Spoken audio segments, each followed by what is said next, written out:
નમસ્કાર દોસ્તો, શાંતિશ્રમ ન્યૂઝમાં આપનું સ્વાગત છે। હબાળા ગામે દબાણો દૂર કરવા બાબતે પૂર્વ સરપંચ સહિત સરપંચનું સામસામે ધીંગાણું ખેલાયું। સામસામે ગાળાગાળી કરતા મામલો ઉગ્ર બન્યો। બંને પક્ષના લોકો 15થી વધારે લોકોને નાની મોટી ઈજાઓ થવા પામી છે। અમુક લોકોને આગળ રિફર કરવામાં આવ્યા। ઘટનાની જાણ થતાં જ પોલીસ કાફલો અબાડા ખાતે દોડી આવ્યો। ઘટના સ્થળે પોલીસ દોડી આવતા મામલું થાળે પડ્યું છે। ગાડીના પાછળના ભાગમાં તોડફોડ કરવામાં આવી છે। ઝઘડાના વિડીયો સીસીટીવી કેમેરામાં થયા કેદ। નાની મોટી ઈજાઓ થતાં સરકારી હોસ્પિટલમાં સારવાર આપીને આગળ રિફર કરવામાં આવ્યા છે। ઝઘડાએ મોટું સ્વરૂપ ધારણ કરતા ગામમાં ફફડાટ ફેલાયો છે। ભાભર પીઆઈ એસડી ચૌધરીએ પણ જણાવ્યું હતું કે ભાભર પોલીસે 4 ટીમો બનાવી છે। બંને પક્ષના આરોપીઓને પકડવામાં આવે છે। ભાભર પોલીસ ઘટના સ્થળે પહોંચીને પરિસ્થિતિને કંટ્રોલમાં કરી રહી છે।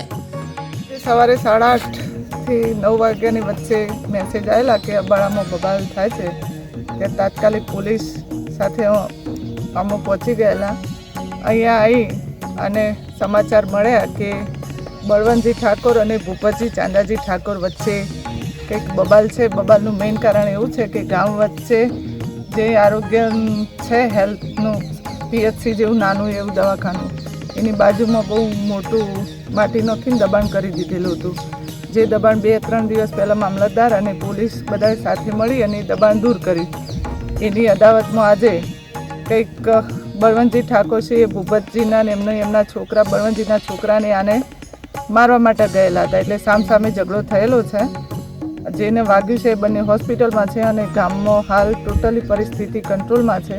બીજો કોઈ બનાવ બનેલ નથી। કોઈ ઈસમોને પકડવામાં આવ્યા છે?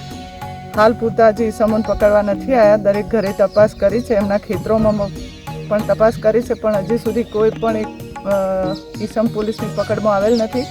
અને આ ઈસમોને પકડવા માટે પોલીસે 4 ટીમો પણ બનાવી દીધી છે અને અલગ અલગ જગ્યાએ કે જેમના સગાવાલા હોય જે જગ્યાએ જઈ શકે છે એ બાબતે તપાસ ચાલુ છે અને એમના મોબાઈલ લોકેશન કઢાવીને પણ હાલ પકડવા પર તપાસ ચાલુ છે।